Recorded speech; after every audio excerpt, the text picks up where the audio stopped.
Hello, my name is Travis Johnson. I'm a district social worker at Greenville County Schools. I'm here today with Rich Hefty, who is here from the Parenting Place. Thanks for being here. Thank you. We recently heard from Gracie and Summer from Parenting Place.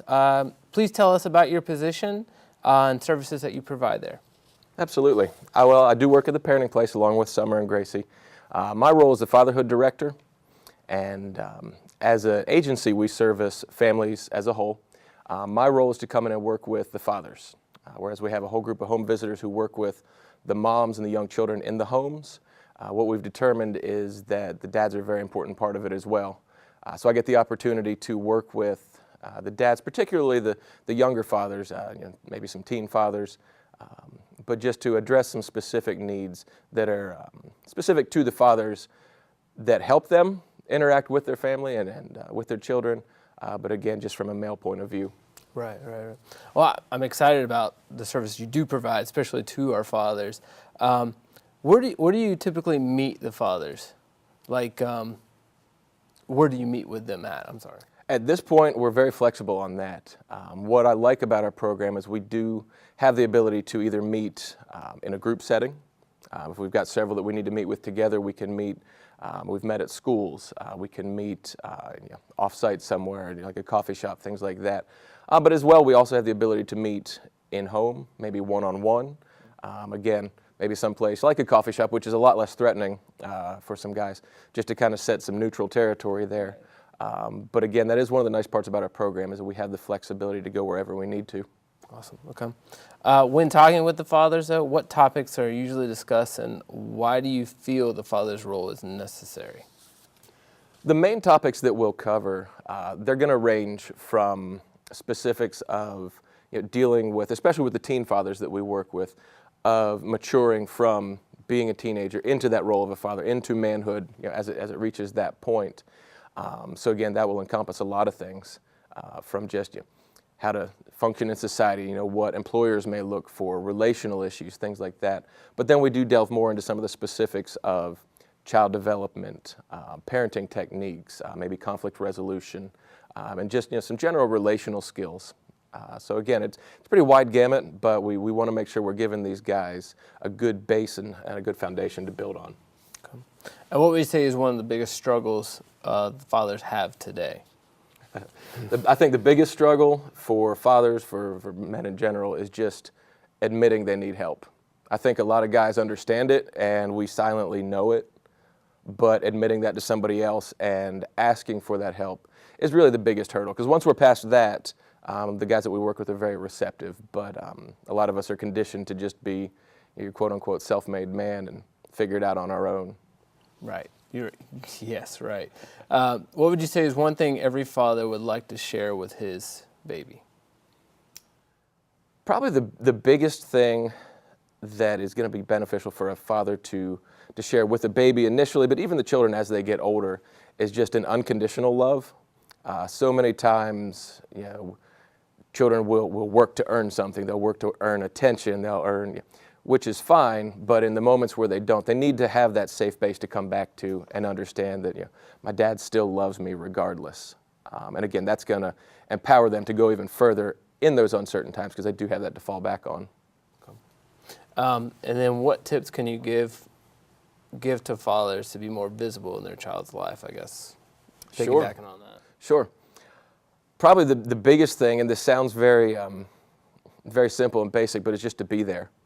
And again, when I say be there physically, but also be there emotionally. A lot of men will be in the same house, be in the same apartment, but be checked out emotionally.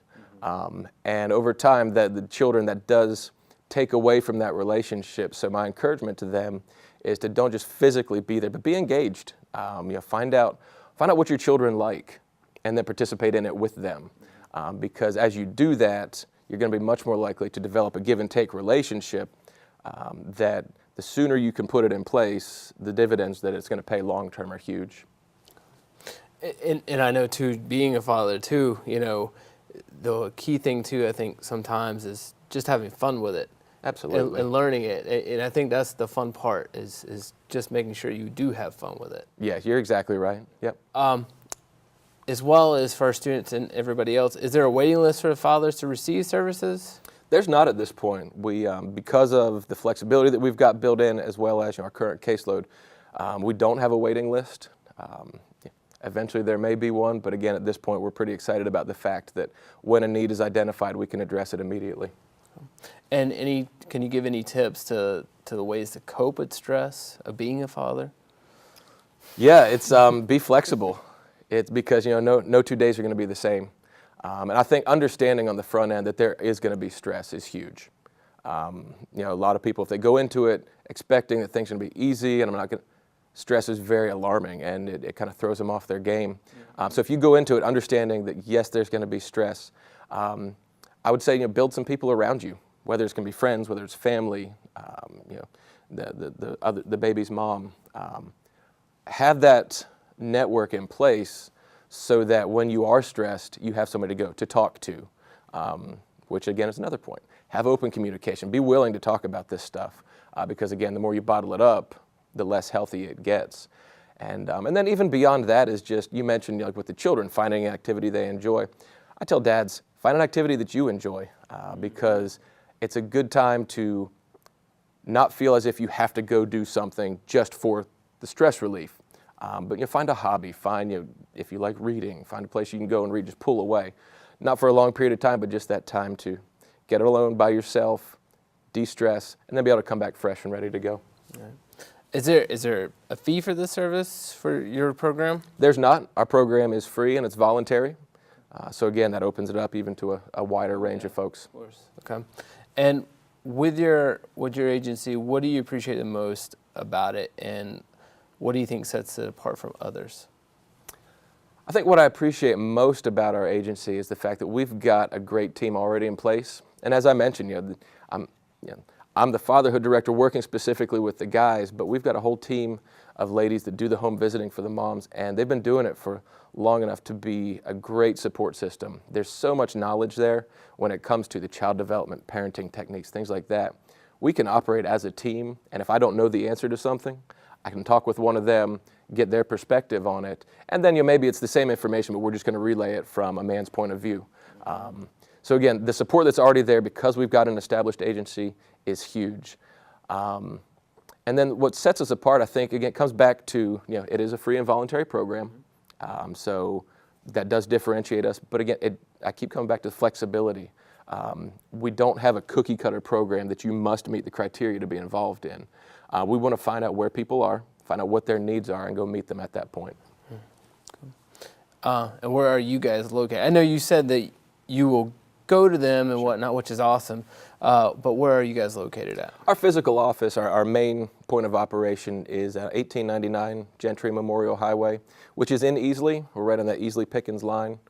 But again, we do service 4 different counties. We service Greenville, Pickens, Oconee, and Anderson County. So our location gives us a good central hub with which to spread out. And what is the best way for them to contact you? Easiest way to get in touch with us would probably be by phone. And our agency, our main number is 864-898-5583. They can also find us online at www.theparentingplacepca.org. Okay.